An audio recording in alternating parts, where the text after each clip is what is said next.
আসসালামু আলাইকুম রহমতুল্লাহি ওয়া বারাকাতুহু। স্বাগতম জানাচ্ছি প্রত্যেককে first tutorial star batch class 8-এ। সাইফুল ইসলাম বলছি। আশা করি তোমরা সবাই ভালো আছো এবং সুস্থ আছো। সো আজকে দেখতে চাচ্ছিলাম যে তোমাদের তো আমি অলরেডি একটা পোস্ট দিয়েছি তোমাদের উদ্দেশ্য করে, সেটা হচ্ছে স্টার ব্যাচের গ্রুপে। তো তোমরা জানিয়েছিলে তোমাদের পোয়েমটা সবার আগে খুব বেশি দরকার। এই হচ্ছে অবস্থা। সাউন্ড কোয়ালিটিও ঠিক আছে। সাউন্ড কোয়ালিটির জন্য এতক্ষণ ওয়েট করছিলাম। তো চলো আমরা পোয়েমের ক্লাসটা শুরু করে দিই। এবার থেকে পোয়েম রেগুলারলি একটা করে আসতে থাকবে অন্তত পক্ষে, এবং তার সাথে অন্যান্য গ্রামার বা অন্যান্য ক্লাসগুলো ইনশাল্লাহ আসবে। সো টেনশন করার দরকার নেই। আমি যতদিন আছি ইনশাল্লাহ তোমাদের ইংরেজির যে সমস্ত সমস্যাগুলো আছে সেই সমস্ত সমস্যাগুলো ইনশাল্লাহ আমি সমাধান করার চেষ্টা করব। তো চলো শুরু করে দিই। এবার আমরা আজকে পড়ব হচ্ছে লোকে বলে বলে রে। এটা হচ্ছে দেইসে। এটা সাধারণত ইংলিশে দেইসেই বলা হয়। এটা লিখেছেন হচ্ছে হাসন রাজা। ওকে, হাসন রাজা লিখেছেন। তো চলো আমরা একটু দেখে নেই যে এখানে আছে ওহে, মানে কি ওহে। আমি শুরু করে দিচ্ছি এক্সপ্লেনেশন সহ। দে সে, তারা বলে, my house is no good, মানে আমার ঘরটা ভালো না। এখানে বলা হচ্ছে আমার ঘরটা ভালো না। এখন কথা হচ্ছে এটা নিয়ে কিন্তু একটা গান আছে। গানটা কি? লোকে বলে বলে রে ঘর বাড়ি বালায় নাই আমার, এরকম একটা গান আছে, তাই না? আচ্ছা, আমরা একটু দেখি। এই পরে আসো। But what can I build, কিন্তু আমি কি নির্মাণ করতে পারি, ঠিক আছে, কি নির্মাণ করতে পারি with nothing here. Nothing here বলতে এখানে যেখানে কিছুই নাই, নাথিং হিয়ার মানে হচ্ছে কিছুই নাই। যেখানে আমার কিছুই নাই সেখানে আমি আর কি নির্মাণ করতে পারি। ওকে, যেখানে আমার কিছুই নাই সেখানে আমি কি নির্মাণ করতে পারি। তারপর দেখো লেখা আছে আল ইরেক্ট আ হোম, আমি একটা ঘর তৈরি করব।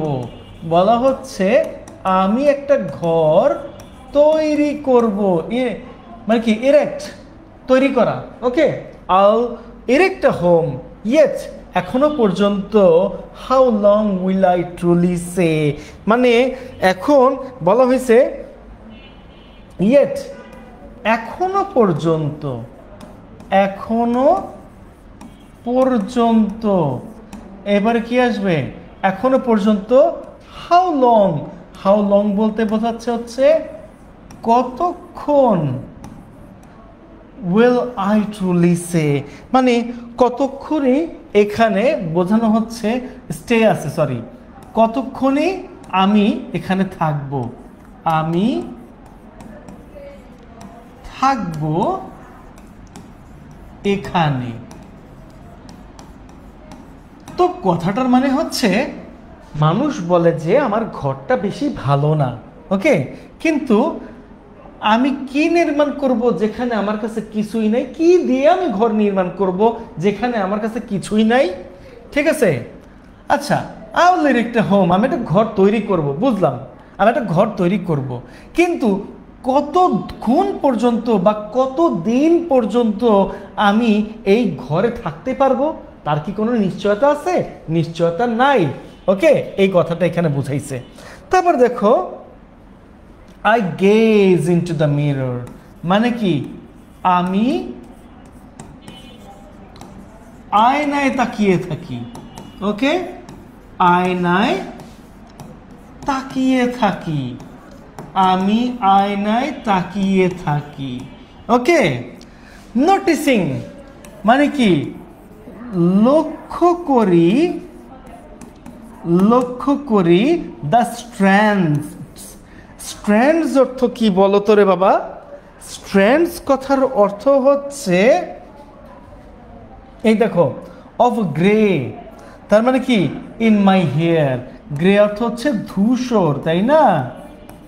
ধূসর, তার মানে কি এখানে কি তাহলে স্ট্র্যান্ডস অর্থ হচ্ছে বর্ণ বোঝায়, সরি, এই যে স্ট্র্যান্ডস অর্থ হচ্ছে বর্ণ বোঝায়। তার মানে কি ধূসর বর্ণের, ধূসর বর্ণ মানে চুলটা যেটা আছে না, ওই চুলটা পেকে গেছে এটা বোঝাচ্ছে। চুল পাকলে যেমনটা হয় ওইটা। তার মানে কি নোটিসিং দ্য স্ট্র্যান্ডস মানে ধূসর বর্ণের পাকা চুলের কথা বলা হয়েছে। ঠিক আছে, পুরোটাকে যদি আমি একটু মানে কি বর্ণনা করে লিখি তাহলে আসে হচ্ছে ধূসর বর্ণের পাকা চুলের কথা বোঝানো হয়েছে। ওকে, ধূসর বর্ণের পাকা চুলের কথা বোঝানো হয়েছে। তার মানে কি, আমি আয়নায় তাকিয়ে থাকি এবং লক্ষ্য করি আমার ধূসর বর্ণের পাকা চুল উঠে গেছে। তার মানে কি, এই জিনিসটা এখানে বোঝানো হয়েছে। ওকে, এই পর্যন্ত আমরা আশা করি বুঝছি। এই পর্যন্ত যদি আমরা বুঝে থাকি, তারপরেরটায় যাই, তারপরেরটায় আমরা একটু লিখে নেই।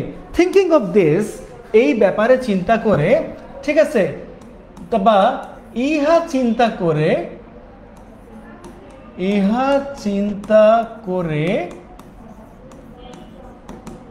হাসন রাজা নেভার বিল্ট আ ডেওলিং, মানে হাসন রাজা কখনো ঘর বানায়নি। হাসন রাজা কখনোই,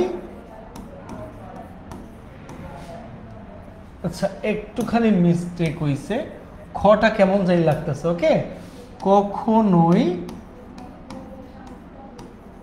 ঘর বানায়নি। ওকে, হাসন রাজা কখনোই ঘর বানায়নি। Where will Allah take him? আল্লাহ তাকে কোথায় নিয়ে যাবেন, লিখে দিলাম এখানে। হ্যাঁ, আল্লাহ তাকে কোথায় কোথায় নিয়ে যাবেন, যেহেতু উইল আছে তার মানে ফিউচার টেন্স বোঝাচ্ছে। ওকে, তারপর where will he find rest, এই কথাটার মানে কি, এই কথাটার মানে হচ্ছে কোথায় সে শান্তি পাবে। কে শান্তি পাবে? হাসন রাজা, তাই না? কোথায় সে শান্তি পাবে, কোথায় এই হাসন রাজা শান্তি পাবে, এটাই বোঝানো হয়েছে। ঠিক আছে, এখন দেখো লাস্টে মানে এটা আছে দিস আনসার্টেনিটি। এই যে আনসার্টেনিটি, আনসার্টেনিটি কথার মানে কি বলো তো? অনিশ্চয়তা। ওকে, আনসার্টেনিটি কথার অর্থ হচ্ছে অনিশ্চয়তা। এই অনিশ্চয়তা ব্রিংস হিম টু টিয়ার্স, মানে কি এই অনিশ্চয়তা তাকে কি করে, তাকে কাঁদিয়ে তোলে। পুরো কথাটার মানে হচ্ছে ব্রিংস হিম টু টিয়ার্স, তাকে কাঁদিয়ে তোলে। এই যে অনিশ্চয়তাটা আছে তাকে কাঁদিয়ে তোলে, যে আসলে আল্লাহ তাকে যে কোনো সময় নিয়ে যেতে পারেন এবং আল্লাহ তাকে নিয়ে কোথায়, মানে কোথায় যাবেন, আল্লাহ তাকে কোথায় নিয়ে যাবেন, দোজকে নাকি বেহেশতে, আবার কোথায় গেলে সে শান্তি পাবে সে সেটাও জানেন না। আর যখন সে এগুলো ভাবে তখন কিন্তু মানে এই জিনিসগুলো বা এই অনিশ্চয়তাটাই বারবার তাকে কাঁদিয়ে তোলে, সে এটা চিন্তা করেই কাঁদে। ওকে, এই হচ্ছে ব্যাপার। তারপরে আসো এইখানে আমি লিখি if only Hason Raja had known this his days, যদি হাসন রাজা জানতেন। ওকে, if only Hason Raja had known his days, যদি হাসন রাজা জানতেন যে হিজ ডেইজ, হিজ ডেইজ মানে কি তার দিন, কয়দিন সে বাঁচবে এরকম বোঝাইছে।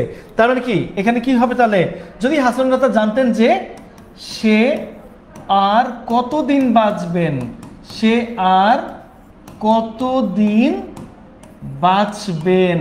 ওকে, যদি সেইটা জানতেন তাহলে কি করতেন, he would have painted his rooms, সে তার রুমটাকে বা তার কক্ষটাকে বা তার এই ঘরটাকে কি করতেন, রং করতেন, তাই না?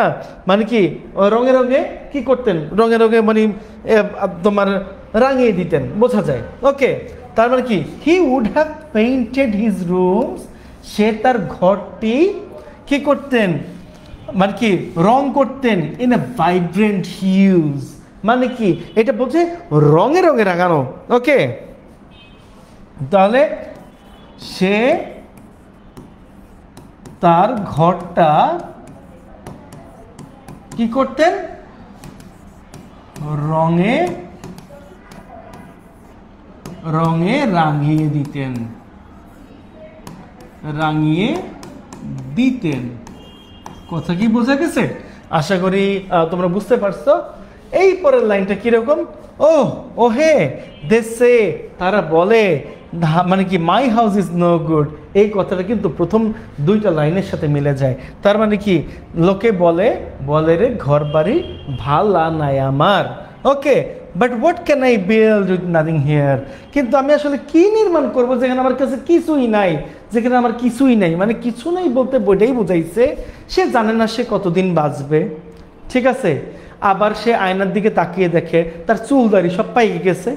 এখন চুল দাড়ি যদি পাইকেই যায়, তারপর তাহলে কি সে ভাবতে পারে তার তো মৃত্যু ঘনায় আসছে। এখন সে একটা ঘর বানাবে, এই ঘর বানায় সে থাকবে, থাকতে গিয়ে এখন যদি সে ওই মানে যেদিন ঘর বানালো সেদিনই চলে যায়, নিশ্চয়তা আছে? নিশ্চয়তা নাই। সে যদি জানতো যে সেই কয়দিন বাঁচবে, তাহলে কি হইতো? সে তার ঘরটাকে রঙে রঙে রাঙাই দিত। এই হচ্ছে ব্যাপার। তাহলে এই কারণেই সে আর ঘর বানায় না।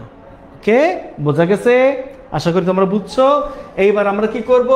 আমরা এইবার একটু এই পোয়েমের আমরা থিমটা নিয়ে একটু আলোচনা করতে চাই। এই থিমটা আসলে কি আছে? ওকে, এক্সপ্লোরস। এক্সপ্লোরস মানে বোঝানো বা ব্যাখ্যা দেয়। ওকে, আমরা ব্যাখ্যা দেয় বলতে পারি। এক্সপ্লোর তো কিন্তু আবিষ্কারও করা। ওকে, ব্যাখ্যা দেয়। কি ব্যাখ্যা দেয়?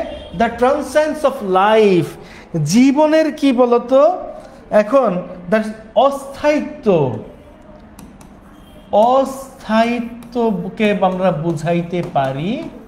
অস্থায়িত্ব অথবা কি, অথবা আমরা বলতে পারি কি, অনিশ্চয়তা, অনিশ্চয়তা অফ লাইফ, জীবনের, and futility of a material pursuits. এবং কি হইতে পারে? এবং এই যে ম্যাটেরিয়াল পারসুইটস যেটা বলতেছে, মানব মানে কি মানব জীবনের যে সমস্ত হচ্ছে কি অনিশ্চয়তা রয়েছে বা অস্থায়িত্ব রয়েছে, এইটা নিয়ে এখানে আলোচনা করা হয়েছে, আলোচনাটা করা হয়েছে। ঠিক আছে, হাসান রাজা রিফ্লেক্টস অন হিজ এইজিং। তার মানে কি, হাসান রাজা কি হয়েছে? হাসান রাজা প্রতিচ্ছবি মানে কি ফুটে উঠেছে, প্রতিচ্ছবি ফুটে উঠেছে অন হিজ এইজিং, বয়সের ভারে, বয়সের ভারে, বয়সের ভারে সে কেমন দেখতে, তার একটা প্রতিচ্ছবি ফুটে উঠেছে। His lack of possessions. এখন এই যে হিজ ল্যাক মানে কি, ল্যাক অফ পজেশনস কি হইতে পারে এখানে? এইখানে এমন হইতে পারে তার পজিশনের অভাব, uncertainty. And the uncertainty, uncertainty কি, অনিশ্চয়তা, অনিশ্চয়তা অফ হিজ ডেস্টিনি, তার গন্তব্যের, সে কোথায় যাবে তার সেই গন্তব্যের অনিশ্চয়তা রয়েছে। মানে কি, আলটিমেটলি রিয়েলাইজিং, অবশেষে সে বুঝতে পারে, অবশেষে বুঝতে পারে দ্যাট স্পিরিচুয়াল অ্যাওয়ারনেস, স্পিরিচুয়াল কথার মানে কি, আত্মিক, এই আত্মিক সচেতনতা and preparation for the after life, এবং পরবর্তী জীবনের প্রস্তুতি, পরবর্তী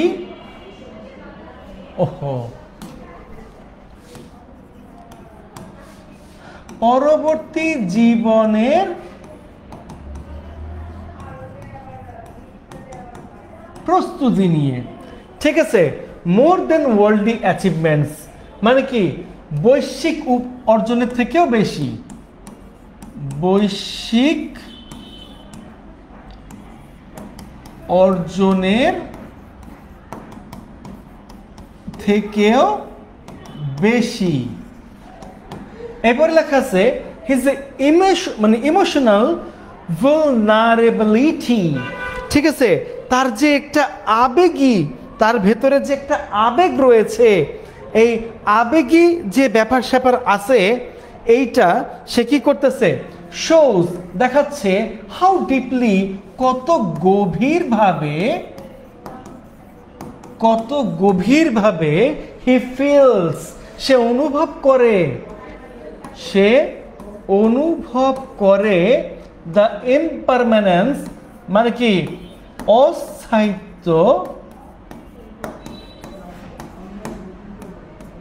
অস্থায়িত্ব অফ এক্সিস্টেন্স, বেঁচে থাকার। এই যে পুরো কথাটা আমি বললাম, আমি তো প্রত্যেকটার অর্থ বাই অর্থ বলে দিছি যাতে করে তোমার বুঝতে সুবিধা হয়। এখন আমি বুঝাই দিচ্ছি, কোনো সমস্যা নাই। এই যে কবিতাটা, এই কবিতার মাধ্যমে ব্যাখ্যা দেওয়া হচ্ছে অস্থায়িত্বর ব্যাপারে অথবা অনিশ্চয়তার ব্যাপারে। কিসের অস্থায়িত্ব বা অনিশ্চয়তা? এটা হচ্ছে মানব জীবনের অস্থায়িত্ব এবং অনিশ্চয়তার ব্যাপারে। ঠিক আছে, হাসন রাজা একটা প্রতিচ্ছবি হিসেবে কাজ মানে এখানে প্রকাশ পেয়েছে তার বয়সের ভারের কারণে হইতে পারে। ঠিক আছে, বয়সের ভারের কারণে হইতে পারে, তারপরে হিজ ল্যাক অফ পজেশনসের কারণে, তার যে বর্তমান অবস্থা, এই বর্তমানে যে কর্মঠ অবস্থায় সে নাই, তার মানে কি তার ভিতরে একটা মানে কি বুড়ো বুড়ো ভাব চলে আসছে এইটার কারণে, এবং এই যে সে কোন গন্তব্যে যাবে সেই গন্তব্যের অনিশ্চয়তার যে কথা বলা হয়েছে সেটা এখানে হাসন রাজার মাধ্যমে প্রকাশ পাইছে। তো পরবর্তী মানে কি আলটিমেটলি পরবর্তীতে সে বুঝতে পারছে যে এই আত্মিক সচেতনতা এবং মানে কি এই পরবর্তী জীবনের প্রস্তুতি কিন্তু খুবই বেশি দরকার বৈশ্বিক অর্জনের থেকেও। ঠিক আছে, তুমি মানে এটা হচ্ছে কি সে এই বৈশ্বিক জীবনে বা এই পৃথিবীতে বেঁচে থাকা অবস্থায় সে যা অর্জন করেছে তার থেকে তার কাছে সব থেকে মূল্যবান বা সব থেকে বেশি ইম্পর্টেন্ট মনে হয়েছে হচ্ছে গিয়ে আত্মিক সচেতনতা বা মনের শান্তি, এবং তার সাথে তার মনে হয়েছে যে পরবর্তী জীবনের প্রস্তুতিটা নেওয়া খুবই গুরুত্বপূর্ণ। ওকে, এটা আমরা বুঝতে পারছি ইনশাল্লাহ। এরপরে আসো, এখানে বলছে যে এই কথাটা আমরা কি দিতে পারি, তার যে ইমোশনাল আবেগী যে অবস্থাটা এটা কি বোঝায়, এটা মানুষের সামনে প্রকাশ করে যে কত গভীরভাবে সে অনুভব করেন যে বেঁচে থাকার মানে ব্যাপারটা, যে আমি যে অস্থায়ীভাবে এখানে বেঁচে আছি সেই জিনিসটাকে। ওকে, তুমি যদি থিমটা পড়ো, থিমটা পড়লেই তুমি বুঝতে পারবা যে এখানে থিমে আমি আসলে কি বোঝাতে চেয়েছি বা কবি এখানে কি বোঝাতে চেয়েছে। ঠিক আছে, তো সামারিটা একটু সাধারণত বড় হয়। সামারি আমরা যদি পড়ি তাহলে আমরা মোটামুটিভাবে যতগুলো কোশ্চেন আছে সবগুলোর অ্যান্সার করতে পারবো। তাহলে তুমি দেখো এখানে লেখা আছে দ্য পোয়েম রিফ্লেক্টস, রিফ্লেক্টস অর্থ হচ্ছে বোঝানো, এটা আমি বলছি, বা প্রতিচ্ছবি ফুটিয়ে তোলে, প্রতিচ্ছবি ফুটিয়ে তোলা। ঠিক আছে, আমি এখানে ফুটিয়ে তোলা লিখি শুধুমাত্র, তাহলে বুঝতে সুবিধা হবে। ফুটিয়ে তোলে কি the deep sense of impermanence,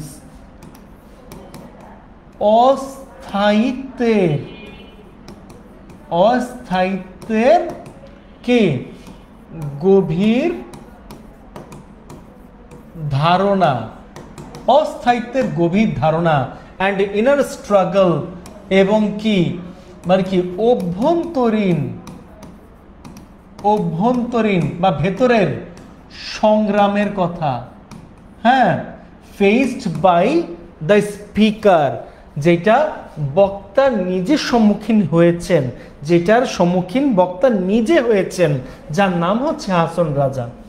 ঠিক আছে, যদিও যদিও আদার্স ক্রিটিসাইজ হিজ হোম, যদিও অন্যরা কি করছে সমালোচনা করেছেন তার বাড়ির ব্যাপারে, হি এক্সপ্রেসেস ডিফিকাল্টি, সে কি করছেন, সে প্রকাশ করেছেন, প্রকাশ বা ব্যক্ত করেছেন, ব্যক্ত করেছেন হি মানে কি দ্য ডিফিকাল্টি মানে কি কঠিনতা, মানে কি কঠিনতা অফ বিল্ডিং সামথিং, মানে কি কোনো কিছু নির্মাণের, কোনো কিছু নির্মাণের, lasting when he has so little, তার মানে কি সেটা যে থাকবে। ঠিক আছে, লাস্টিং মানে কি টিকে থাকার, টিকে থাকা। when he has so little, যেখানে তার কিছুই নাই, so little যেখানে তার কিছুই নাই।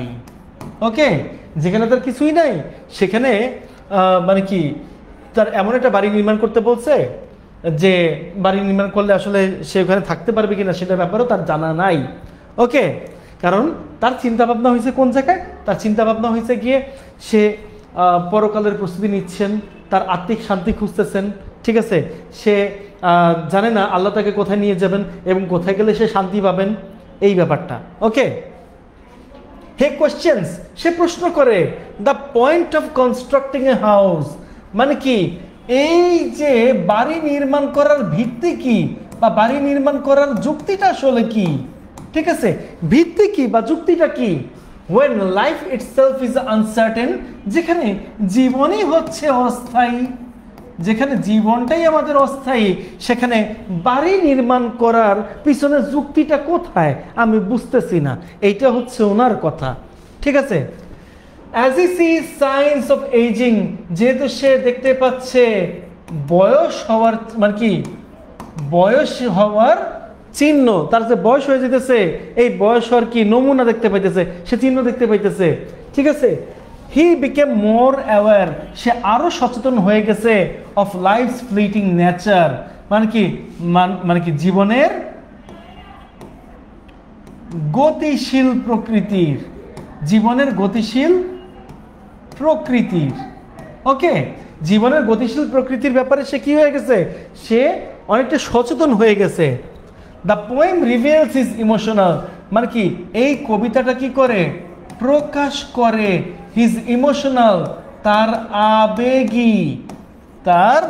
আবেগী টার্মোয়েল,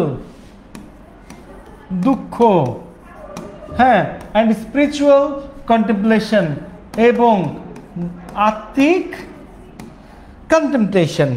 ওকে, সো এইখানে যেটা বলা হয়েছে, এই তার আত্মিক কি বলতো, আমি এর আগে করাইছিলাম তোমাদেরকে, আত্মিক যে সমস্ত সচেতনতা আছে, ওতে সচেতনতা। Wandering where God will take him, মানে কি ওয়ান্ডারিং, সে কি করতেছে, সে উদ্বিগ্ন হইতেছে বা সে মানে টেনশনে পড়ে গেছে। Where God will take him, মানে কি আল্লাহ তাকে কোথায় নিয়ে যাবেন, and where he will ultimately find peace, এবং সে কোথায় গিয়ে শান্তি পাবে। রিগ্রেটফুল দ্যাট, দুঃখ এটাই যে he didn't cherish his time more fully, সে কি করতে পারে নাই, চেরিশ অর্থ কি লালন পালন করা, হ্যাঁ লালন করা, সে তার সময়কে লালন করতে পারে নাই পুরোপুরিভাবে। মোর ফুললি মানে কি এখানে, মানে কি আরো ভালোভাবে বা পুরোপুরিভাবে, যেইভাবে বলো এটাই হবে, ঠিক আছে। এইবার আসো করা আছে he wishes he had made his life more colourful, মানে কি তার ইচ্ছা ছিল যে সে তার জীবনকে আরো রাঙিয়ে তুলতে, মানে কি রাঙিয়ে তুলতে পারতেন, ঠিক আছে। তাহলে এই পরেরটা আমি যাই, তার মানে এইখানে হচ্ছে পরেরটা, ultimately the poem explores themes of transcendence, spiritual yearning and regret। এই কথাটা মানে কি বোঝায়, এই কথাটার মানে বোঝায় হচ্ছে কবি মূলত কি বোঝাইতে চাইছে, এখানে কবি মূলত বোঝাইতে চাইছে হচ্ছে ট্রান্সাইন্সের কথা। What is the meaning of transience, মানে কি অনিত্যতা, অনিত্যতার ব্যাপারে কথা বলছে। তারপরে কি বলছে, স্পিরিচুয়াল ইয়ার্নিং, আধ্যাত্মিক, মানে কি আধ্যাত্মিক আকাঙ্ক্ষার কথা বলছে, হ্যাঁ, অ্যান্ড রিগ্রেট, এবং তার কি কথা বলছে, এবং অনুশোচনার কথা বলছে। ওকে, পুরোটা যদি আমি একটু ব্যাখ্যা দিই, পুরোটা ব্যাখ্যা দিলে এরকম আসে, এই কবিতায় কবি ফুটিয়ে তুলেছেন হচ্ছে মানে অস্থায়িত্বের ধারণা এবং অভ্যন্তরীণ সংগ্রামের কথা, যেটা সাধারণত আমাদের বক্তা হাসন রাজা সম্মুখীন হয়েছেন। যদিও অন্যরা তার ঘরটাকে নিয়ে সমালোচনা করেন, সে প্রকাশ করেছেন বা ব্যক্ত করেছেন তার এই কঠিনতর পরিস্থিতির ব্যাপারে, যে কোনো একটা ঘর যে তৈরি করা হবে সেটা টিকে থাকবে কতদিন, যেখানে তার আসলে কিছুই নাই বা তার বেঁচে থাকার মতো কোনো ইচ্ছাও নাই। তো তার প্রশ্ন হচ্ছে এরকম, বেঁচে থাকার মতো যে ইচ্ছা নাই তার না, মানে সে কতদিন বাঁচবে সেটার ব্যাপারে সে জানে না, এই হচ্ছে ব্যাপার। তো সে প্রশ্ন করেছে যে এই ঘরটা বানানোর যৌক্তিকতা কি, যেখানে আমার জীবনটাই অস্থায়ী, যেখানে আমি জানি না আমি কতদিন বাঁচবো। তো যেহেতু সে মানে তার মধ্যে বয়সের একটা ছাপ পড়ে গেছে, যেহেতু তার মধ্যে একটা বয়সের ছাপ পড়ে গেছে, তাই সে আরও একটু সচেতন হয়ে গেছে এই যে মানুষ জীবনের গতিশীল প্রকৃতি নিয়ে। তো কবিতার মাধ্যমে প্রকাশ পায় তার আবেগী যে সমস্ত দুঃখ কষ্ট রয়েছে এবং তার আত্মিক সচেতনতা বা আধ্যাত্মিক আকাঙ্ক্ষার কথা। সে অবাক হয়ে চিন্তা করে যে কোথায় আল্লাহ তাআলা তাকে নিয়ে যাবেন এবং কোথায় সে শান্তি খুঁজে পাবেন। তার দুঃখ কিন্তু একটাই, সেই দুঃখটা হচ্ছে সে তার মনে না মানে লালন পালন করে নেই।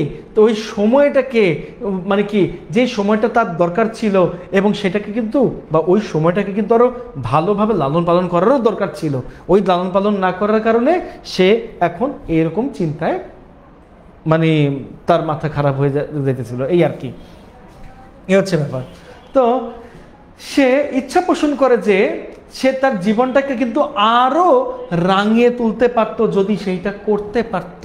ওইটাই তার দুঃখ বা ওইটাই তার অনুশোচনার জায়গা, ঠিক আছে। তো পরবর্তীতে দেখা যাইতেছে বা সুতরাং বোঝা যাইতেছে যে এই কবিতাটা সাধারণত বুঝিয়েছে অনিত্যতা বা অনিশ্চয়তা বলতে পারি, আধ্যাত্মিক আকাঙ্ক্ষার কথা বলতে পারি এবং তার অনুশোচনার যত কথা আছে সেগুলোকে। তো এই কবিতাটা আজকে এই পর্যন্তই থাকলো। তোমরা যদি বুঝতে পারো তাহলে নেক্সট ভিডিওর জন্য মানে আমাদের নেক্সট পোয়েমের জন্য অবশ্যই কমেন্ট করে জানিয়ে দিও। আর হ্যাঁ, অবশ্যই তোমরা আমাদের ফার্স্ট টিউটোরিয়াল গ্রুপে এই কবিতা নিয়ে SW প্রকাশ করতে পারো। ততক্ষণ পর্যন্ত সবাই ভালো থাকো, সুস্থ থাকো, এই কামনা শেষ করছি। সবাইকে আসসালামু আলাইকুম।